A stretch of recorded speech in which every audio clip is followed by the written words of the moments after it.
Okay, hello and welcome to the next lesson by YouTube. Okay, for today, because I know we've got a test coming up this Thursday, so I wanted to take a little bit of time and do some review on some simpler things and get away from this SVG graphics type stuff, which is a little bit too tricky, I think, to put test questions on. Okay, so at least that's the one positive thing. No, don't worry, there's no graphics or animation involved on the test. However, the stuff we're going to do today is probably a little bit easier and a little bit more test worthy.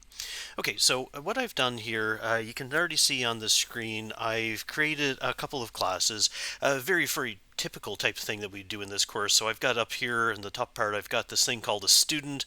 Student's got an ID and name, and an array full of tests is the idea. And also I've got this class called a course, and the course has got a name along with a list of students, and the idea is that the inside this student list would be a whole bunch of students of this type. So you can see here inside my constructor I've just hard coded I think 10 or 11 values just so I've got something to work with, and we'll start off by doing some stuff. Okay, back here you can see on my HTML file, it's a completely empty file. There's not going to be any output for this one except for the actual console stuff. And you can see I'm including two things. I'm including this module called studentlist.js, which we saw a second ago, and something called myapp. And all that's inside myapp, it's just one variable of type course. I guess I forgot to pass in something like CP3230. Okay, and I've created this variable called CP3230, and I'm printing the thing out. Okay, so nothing funny going on here. So the first thing I'm going to do is we'll just run this one, make sure everything is okay. I don't have any syntax errors, then we'll be back to talk about what I'm up to. Okay, so over to here, load this up. Okay, here's my course, CP3230. My student list has got 11 people, and it looks like I don't have anything going on in here. Okay, now I see this extra thing hiding here. Just give me 1 second because I'm going to just reload the entire page. Okay, this is fine. I see there's one extra thing still sitting in here at the moment that I haven't talked about yet. Okay, so back over here to my student list. Okay, I guess we're all okay. All right. So carry on. Now that I think I've got everything set up, let's start talking about what I've got in here. Okay, so the first thing to begin with is I've just got a bunch of students that I put some stuff in, and you can see at the moment that there's hardly anything going on here. There's hardly anything happening at the moment. It's just a bunch of students. And you can start to imagine the types of things that you might want to add to. Okay, so a quick comment about the stuff we're seeing here. It's a very simple little application at the moment. We're just hanging on to some students. We're not doing anything with them. We have hardly written any other functions, but of course we're going to start adding a few things. Now, the whole purpose of my review today was to cover up the word extends. Now, you can see that there's two different classes in here. There's something called student, something called course, and I know what you're expecting is probably that I'm going to go off and I'm going to do an extension on students so we can have different types of students, like maybe some sponsored students versus non-sponsored students, this type of thing. And yeah, that's something I've often done before in the past, but I want to try something very different today because it's a different way about using object-oriented techniques in order to really make a flexible program. Okay, if you take a look at the course class, you'll see that we've got a constructor and absolutely nothing else. Now, the types of things that you might want to have. Okay, well, you might have something like calculate averages. That would go through and do a bunch of average calculations for all the students, or maybe around grades up to a certain nearest value, or maybe get rid of the students who have averages less than 50%, this type of thing. But I'm not going to do this type of thing this time. Okay, so watch this. We're going to leave this one sort of almost completely open, but we're going to make this approach in something a little bit different. So what types of things could we do? Well, as I just suggested a few seconds ago, what we could do is we could go through and we could calculate an average of all of these things. Okay, so how could we do that? As I say, you could write a function called average, but instead I'm going to do something very, very different. I'm going to come up here and I'm going to create a new class called a grade processor. Okay, it's called a grade processor. Now, what's it going to do? Well, what I'm going to do is I'm going to create one function in here called process student, and it's going to accept a parameter s, which is going to be a student. Okay, and I'll leave a note here to myself as a comment. Process one student. Okay, now what's it going to do? Well, right now it's going to do absolutely nothing. Okay, so what's the point of this thing? Okay, I'll be back to this in a little bit. So now what I'm going to do is I'm going to come down here and I'm going to add some new things. So first of all, I'm going to have this thing called a processor. Okay, processor. Let's call it processors, okay, because there's going to be more than one. Oh, and you can, now I see where it came from because I left this in from my little exercise I did before. And what it is, a processor is actually an array full of things that process students. Okay, now, how is this going to work? Okay, well, let me have something here called process students. Okay, in fact, what I'm going to do is I'm going to say process all students. And what this is going to do is it's going to run through the entire array of students and it's going to do things. Okay, what's it going to do? Oh, well, let me build up a loop here first. So let s of this student list. Okay, and here's what we're going to do is now I'm going to process the student s.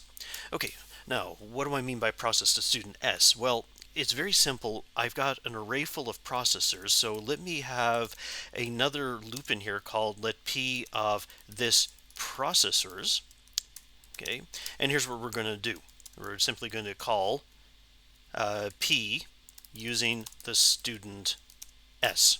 Okay, so here's what we're going to do. It's very, very simple. You go to the processor and you say process student s. Now, what on earth does it mean to process a student? Well, it could mean anything at all. Okay, it could mean anything at all.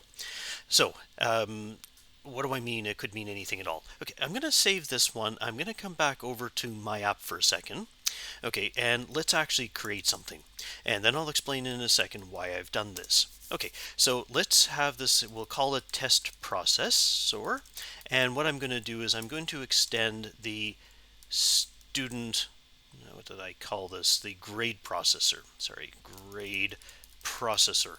Okay, so what do we need if we're a grade processor? Well, grade processors have one function called process student. Okay, and here we go. Here's the one thing. And all that I'm going to do is I'm just going to say console.log, and we're going to say processing student, and let me stick in s.name. So it's the name of the student. All right, now, in order to make use of this, after I create the course, I'm going to say CP3230, and oh, okay, I'm missing one extra thing. I've got all the processing of the students, but I forgot to put a place in here. I've got one more function to add, which is going to be called register processor. Okay, and this will take P as a parameter, and all that I do is I go to this processors and I will say push P.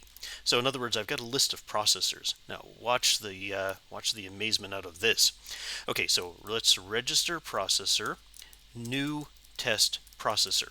Okay, so now what does this test processor do? Well, it doesn't do very much. It simply prints out information. So here, I'm going to comment out my console.log, and all I'm going to do is I'm going to create on line 9, I'll create a 3230, which is a course, and then I'm going to register a processor, and the only thing I'm going to do is I'm going to go to 3230 and I'm going to say process all students. Okay, now what does this mean? Well, it means go through all of the students and call the test processor, call this function. So the result is I should be able to end up seeing the actual contents of all that list, and here's the actual processing. Now, that's not all that interesting because the only thing that we're doing here is we're going to be just we're going to be just printing out the stuff, but that's not particularly fun. Let's do something a little bit more interesting. Maybe one of the things would be to have something called an average calculator. Okay, and of course, what would it mean to process this? Well, what we could do to process a student at this point, well, let's calculate the average. So let's have a sum is equal to 0. And what we'll do is we'll go through all of the students. So for lit G of S dot tests, I think is what I called it. Okay, dot tests. Okay, what we'll do is we'll calculate sum plus equals S at test subs, oh sorry, G, okay, because that's the actual number. And here at the end, let's have the average be equal to the sum divided by S dot test dot length. That'll calculate the average. And finally, let's take S and say final grade is simply equal to the average. Okay, so there we go. There's my actual processing of the students. So now what I'm going to do is I'm going to uncomment my console.log. So I'm going to go through, I'm going to create this course, which remember the course doesn't have anything in it. It just has the raw grades, no final grades. And then what we're going to do is we're going to create an average calculator, and the average calculator of course does this, but it doesn't actually happen until line 16 happens, and of course that causes all of these final grades to be calculated and then followed by an output. Okay, let's go over here, reload, and you can see here's my one output. Now let's take a peek and see what's hanging out inside the student list. And now you can see that, hey, that's exactly what we wanted. So this ID 600, Abdul has 5 tests, and here's his final grade versus all the other different grades. Okay, so now that's sort of an interesting approach. So see what I've done is I have extended my class called course, and now it can deal with calculating the average, and that's without actually going and adding calculating the average. Okay, so fine, you might say, okay, big deal, I could have just come in here and done this. It would have made life a little bit easier. You're absolutely right, but there's some really cool things now that we can start to do. So I'm going to give one. Then what I'm going to do is I'm going to let you go off and do a little bit of work to also try putting the same thing together. Okay, you know very well that there's a lot of rounding that goes on in the college, and maybe one thing that you would like to have applied to your score might be something that I'm going to call nudge, what do we call it, nudge student. Extends a grade processor. Okay, so this is a brand new grade processor. Again, we need to have something called extend process student, and here's what I'm going to do. I am going to take the final grade and I'm going to ask the question, if S's final grade is bigger than or equal to 45 and S final grade is less than 50, I'm going to be really nice and I'm going to hard code the grade to be exactly 50. Now, hopefully you're not in this shape, but if you happen to be there, you'd probably like that I actually have this. Okay, so now what on earth would I do? Well, I'm going to come back down here to my main program, and I'm going to register another processor. So let's register the processor, and we'll say register a nudge student. Okay, and of course, what does the nudge student do? Well, the nudge student will take the final grade and bump everybody up. Okay, let's see how this works. Okay, so let's go over here. Before I reload the page, take a look. Is there anybody that happens to fit this category? Perfect. I've got one right here. One student called Johara. Happens to be at exactly 45. Okay, so let's reload the page and see whether or not that person ends up passing as a result. Okay, so over here, list this one out, and yeah, take a look at this. You see Johara now has actually managed to pass with this little nudge, this nudge processor. Okay, so sort of a different way about thinking about things. So you see what I've done is I've added different types of processors sort of dynamically. So the original class list, the original course, knows nothing about all of these little funny things or these little filters that I'm adding at the end. In fact, if you've heard about things called plugins, say on different types of games where you can build your own character, this is the type of approach that they often end up using. In fact, there's lots of plugins in graphics processing programs like Photoshop and Inkscape and GIMP, and these are exactly how these things are implemented. Usually what you do is you start by extending some base class and you have to provide some functions. Okay, so make this a little bit more interesting. Unfortunately, I don't really have a great view of this because I've hard coded a bunch of things. But you can imagine, suppose I was teaching a course called CR1234, which is a brand new course called CR1234, which would have a whole bunch of different students.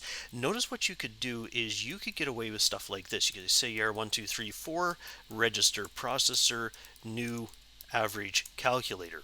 Okay, and then you could say CR1234 process all students. And you see what it's doing is my CP3230 is both calculating an average and I'm nudging the students, but in the case of CR1234, I am calculating the average, but I'm not providing any type of nudging. So people who get 45 are still stuck with the 45. Okay, so this is really the flexibility of what you can get away with by registering these processors. Okay, so give me 1 second here. I'm going to pop open a text edit. Okay, good. At least it isn't like your test questions. I was worried about that. Okay, and here's what we're going to do is, here, let me cover this up, and I'm going to leave you a small note about something that I want you to try doing. Okay, so let's say pause this video. Okay, so I want you to pause the video for a couple of minutes, and I want you to try doing the following. Okay, so replicate the same program that I just showed you. Okay, and that is the student list.js with the processor. Sorry, you'll have to type the entire thing in. That's probably worthwhile doing anyway, as in with the processors, and write the the average calculator and the nudge processor, and make sure that they are working. Okay, so that's step number 1. Step number 2, what I want you to do is write a new processor called final clampdown. Sounds rather ominous, and unfortunately this is actually somewhat realistic. Okay, suppose that the last grade in the array is the final exam. Okay, write a processor. I guess we've already said that. So let's say the final clampdown. Okay, so we're clamping down on things. Clampdown will change a student's grade from more than 50% to 40% if the final exam is less than 60%. Ooh, so it sounds a little bit nasty. Okay, well, let's see whether or not we've got anybody who happens to fit that category. Okay, back over here to the console for a second. Let's take a look at somebody who is probably maybe not passed with very much. Maybe this one right here. Let me take a look. Okay, just barely. So that's not a good one. Anybody else? Maybe this student right here. No, also not a good student. It looks like everybody has ended up passing for some reason. Oh, perfect. Okay, see this name right here, Talal. Okay, Talal has got an average of 81.2, and the test scores are 90, 94, 99, 100, and for whatever reason, they only got 23% on the final exam. Okay, so according to that little rule that I wrote, this person's grade should be reduced from 81.2 all the way down to 40. Okay, so for whatever reason, we're going to impose this. Okay, so here we go. This I will leave up here for a few seconds. In fact, what I'm going to do is I'm going to pause the video now as well, but you won't notice. But please pause this video, try working on this, and in a couple of minutes, when I restart the video for the next part, I will show you the solution that I came up with. Okay, so see you in a few minutes. Okay, and welcome back. I hope that wasn't a very, very difficult exercise. And you can see here on lines 20 through 26, I've put mine. Yeah, I didn't even make it very flexible here because I've literally said if test number 4 or test score number 4 happens to be less than 60, just overwrite the final grade down to 40. Okay, and you can see that I've also remembered to add this in. And of course, notice that you could actually flip the order of these two things around backwards, and we'll do that in a few seconds just to show you that this actually works. First of all, let's check and make sure that everything is actually functioning. So now here's the course result after doing this processing, and you can see actually it turns out a few people have actually fallen into the same trap. This person called Kasib, yeah, there's a 10% final exam, so I'm not sure what that was before. In fact, I think I probably need one extra thing because this looks like the grade should have been really, really low. So maybe I need something else, like maybe if test is less than 40 and S thought final grade was actually bigger than 50, then it becomes an issue. Okay, so maybe that one will make my list a little bit more clear. Yeah, perfect. So there's no reason to increase that person's score. He really should have had the 36 or the 34.8 in the first place. But here's this Talal actually did end up having that exact problem that we talked about earlier.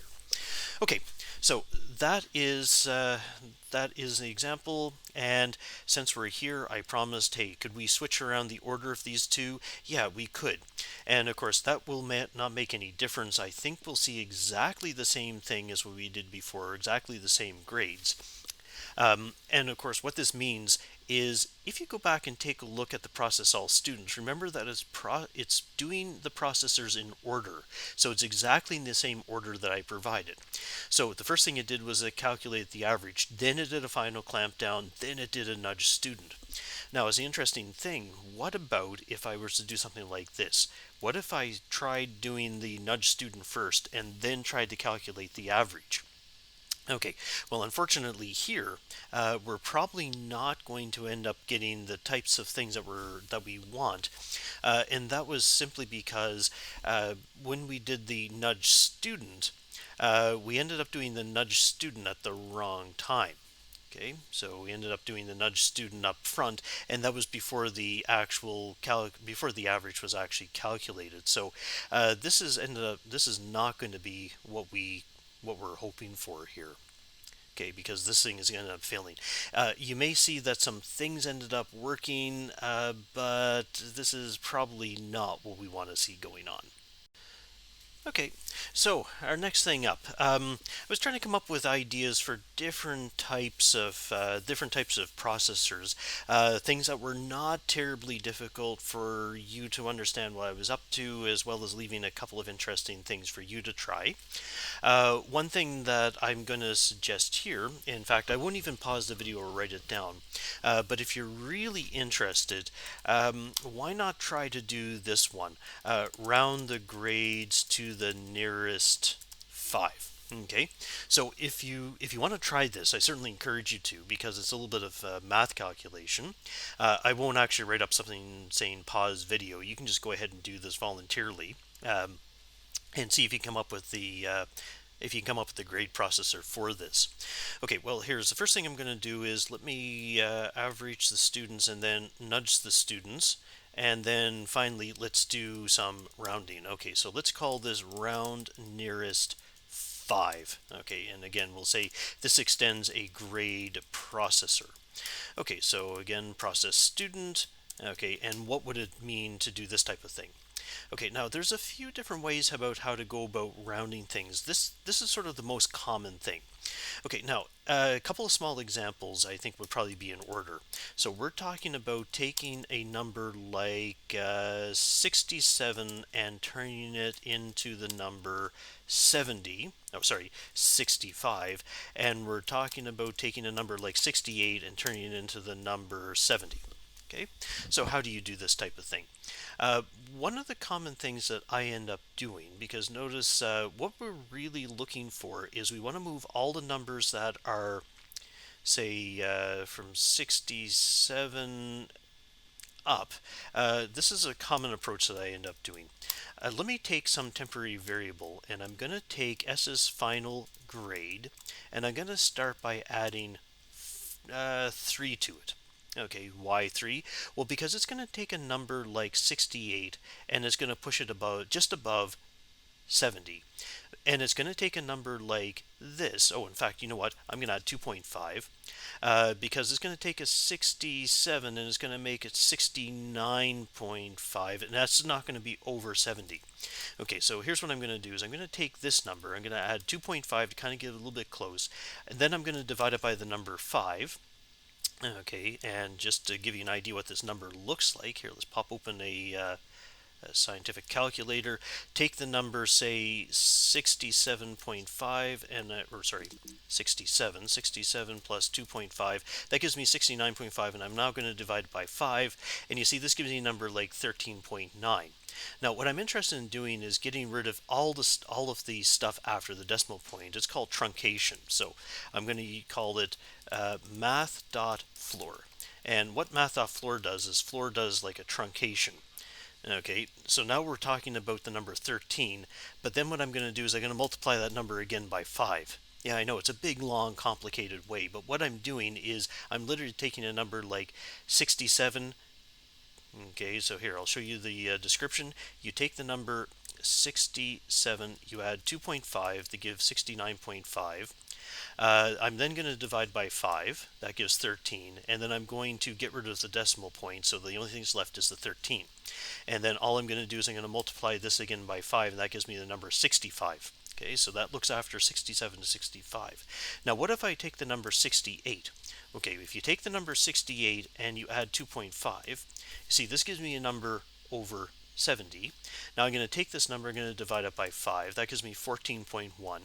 I'm now going to take floor, which will get rid of the 0.1. The only thing left is the 14. I'm going to multiply it by 5 to bring back up to 70, and that ends up doing the 68 up to 70. Okay, so the only thing left to do is to take S's final grade and make it equal to that variable called temp. And of course, yes, you could certainly do that as a single thing. So calculate the average first, nudge all the students who are kind of close, and now take 3230 and register a final processor, and let's ask for a round nearest 5.